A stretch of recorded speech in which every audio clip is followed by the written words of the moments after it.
Hi everyone! Welcome back to my channel. Today, we're going to talk about something really simple but super useful. Different ways to say, how are you?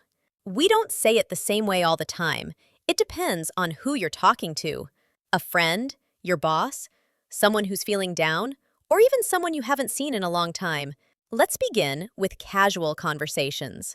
When you're talking to a friend or someone close, instead of how are you can say, what's up? How's it going? You good? What's new with you? These are relaxed and friendly.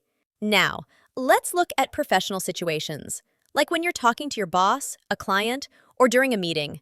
Here, you want to sound polite and respectful. You can say, how are you today? I hope you're doing well. How have you been? How's everything on your end?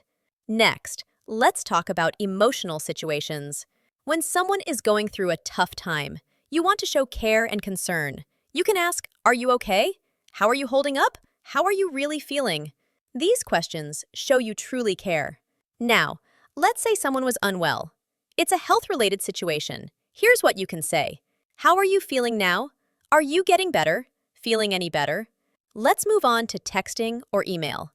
This is where you sound professional but warm. You can write, I hope this message finds you well. Just checking in to see how things are going. I hope all is well with you.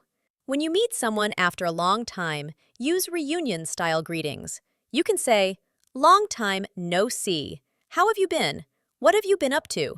And finally, in romantic or caring situations, with your partner or someone special, you can say, how's my favorite person today? How are you feeling, love? Everything okay, sweetheart? So as you can see, there are many ways to say, how are you? Depending on the situation. Start using these in real conversations and sound more natural in English. Thanks for watching. Don't forget to like, comment, and subscribe. See you in the next video.